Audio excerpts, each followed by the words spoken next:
Okay, another domestic story update. So the U.S. Supreme Court has reversed the law in my home state of Maryland for a Montgomery County school district that had it so that students were learning material that was queer accepting. So there were books that had gay parents, like two husbands and stuff like that. Two moms, as well as a book that talked about a trans youth, a youth finding out that they are trans. And there was this one mother in the Montgomery County, district school system who didn't want their student being taught these things because they contradicted with their Catholic values, namely that homosexuality is wrong and that, these things are wrong and, you go to hell. I'm going to hell, all those types of normal things. And so they filed a lawsuit saying that they should be able to opt out their kids from being part of lesson plans that include LGBT representative books or media, or LGBT media that presents them in a positive light. So let's say a normal book about, like, I don't know, a swashbuckling adventure book, but in there's a positive representation of a gay couple. That is something that they believe they should be able to opt out, right? So we're not just talking about like something that... Jean has donated $50. Whoa! Can I stop paying taxes? I'd like to not help a fascist government do fascist things. Xenogene, I have good news for you. And since you gave me $50, you're going to really like this news.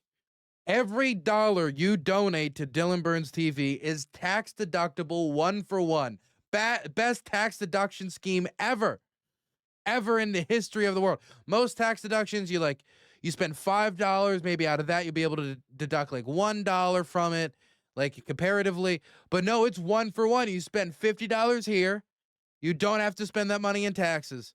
This is confirmed by, it's like a really respectable guy. That guy, super respectable. Donate at DylanBurns.tv, just like Kino Gino did. And it's 100% tax deductible. 100%. Allegedly. Sounds like a scam.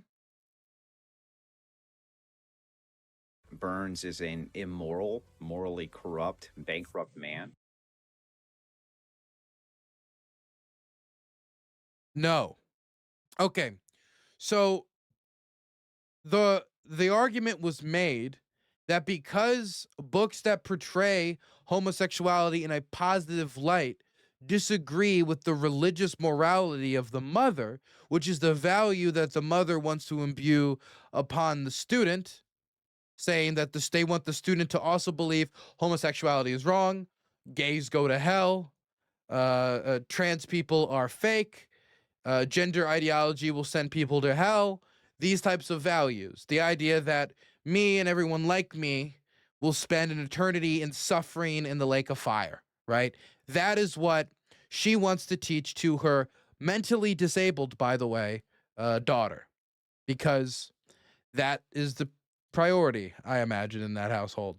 Anyway, they make the lawsuit, they make suit, it goes up to the Supreme Court, and the Supreme Court rules in a 6-3 majority, conservative supermajority, that the school has to offer opt-outs for things that violate the moral religious values of parents, because it is integral to our values as Americans of religious freedom, and that this is a demonstration of religious freedom. Now, personally, this is not the issue that invigorates me that much. Okay, I don't know if homophobia is necessarily going to be battled in the elementary school classroom, or even late to early high school in the actual lesson planning. That's not to say that it couldn't. I'm sure that if people had to read positive descriptions of queer people and not demonize the counts beaten into them by their church, then I think they would have at least a less negative disposition towards the different types of people that they're going to meet in the United States. And considering we're the United States of America, and we have people of many different backgrounds and beliefs that make up the United States, a policy of acceptance, which is what the school district argued that they were going towards, a policy of acceptance, a agenda, a learning agenda around acceptance, is valuable for the students. But that's not to say that this is not the biggest issue that necessarily motivates me, but I don't like the hypocrisy. And let me just put forward the hypocrisy.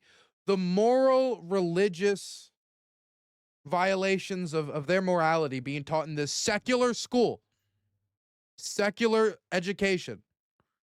Why does it end here? Not only is this going to mean, more students sitting out on the lesson planning, not only is this going to mean probably maybe a less accepting environment for queer parents and their kids, and possibly their queer kids, depending on who they are, going forward, because if it's not being taught in the school, like homophobia does fester somewhere. If kids want to pick on other kids, they tend to do so, and they always are looking for reasons to pick on people, and difference is a really big area to pick on people. I will say that a better cure to homophobia, and would be the way that I'd raise my kids, is, a broken nose. Usually people leave you alone, but obviously that cannot be school policy for kindergartners or middle schoolers or high schoolers or whatever the grade is. Here's my problem. What if it's against my religious moral authority to call upon or talk about, evolution? I believe evolution is fake. I believe that all the animals were huddled on the boats. They all survived a big flood. Then they were all scuttled out of the big boats. And that we had all of the species then, from dodo birds to I guess pugs. Well, not pugs. That's for modern breeding. We can see the creation of new species now, but then the old species. And the evolution was fake. Now, the science of the natural world does not represent that. Does not represent a big flood. Does not represent that's what happened. It represents that through a process of survival of the fittest and evolution, we have been able to get the diverse set of species we have on Earth today. That is what the study of archaeology, the study of fossils, the study of science has found. If I say I don't believe that, can I now say my kids don't go to the evolution classes? When you're in the biology class, you just don't go those days. You don't go, you don't listen. And if they had a dream about being in paleontology, sorry, I got anthropology and paleontology confused, sorry, or anthropology or anything, paleontology, anthropology, marine biology, or anything that would require some knowledge of evolution, you're saying to that child, you're going to cripple them in that effort. That avenue of education or career choices is cut off for them because we're restricting them from that secular part of our education that everyone else gets because their parents don't believe in evolution. Let's take this a step forward. What if the parent doesn't believe in the equality of the races? In the Mormon faith, if you are a very traditionalist Mormon, you believe that black people are angels sent down from heaven for their sins, and they have been punished for that by being turned black in the next life. That is something that some Mormons, not the majority of Mormons, mind you now, this is an old style belief that has not really continued with the times, but some Mormons, the fundamentalists who believe that the church is getting a little limp-wristed, the book is the book. It's the word of God. John Smith, he brought this to us through his gold tablets and the hat, and this is the word of God. Now, if that's something you believe, what if you disagree with your school's rally they're going to have on Martin Luther King Day, talking about the lessons taught by Dr. King, talking about the equality of the races, or even further, even more base, talking about how there's no scientific basis for segregation or differences in the races or phrenology. If any of this clashes with either that old traditionalist viewing, or I know some Christians, or I knew some Christians, they're all dead now when I was very young, very older types, who were of the beliefs that, look, the Bible said, bluebirds, bluebirds, redbirds, redbirds.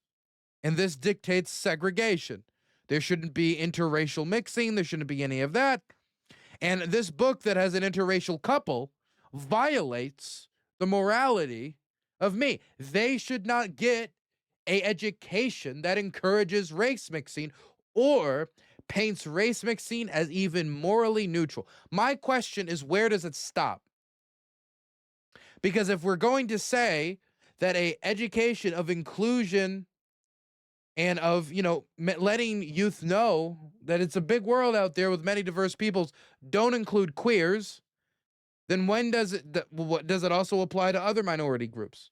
Does it also apply to others who do not match up to the fundamentalist version of Judeo-Christian extremists?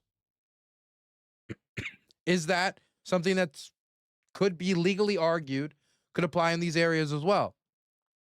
Maybe the 6-3 majority won't be as sympathetic to it because times have changed since the 50s and 60s.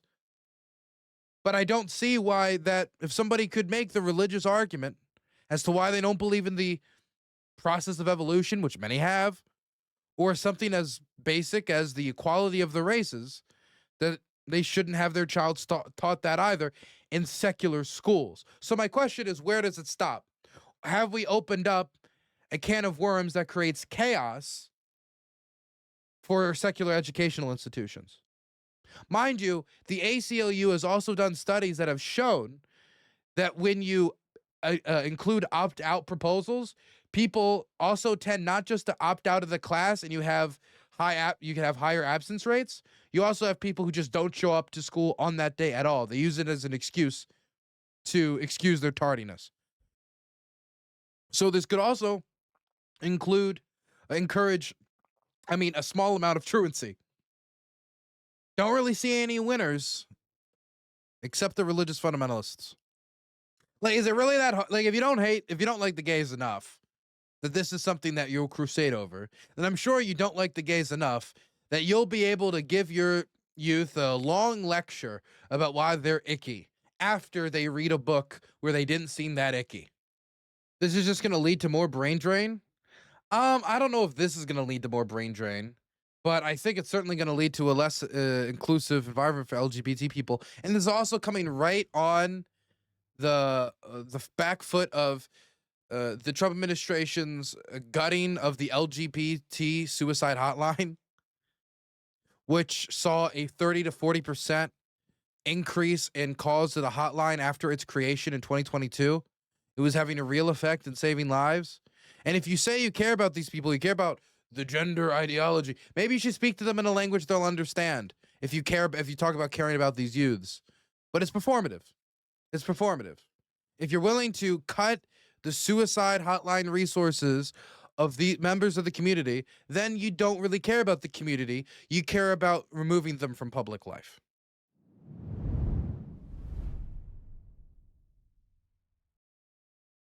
Hey, Dylan, can we see you do a drag makeup tutorial? This feels like a really easy way for me to try to milk donations. And I am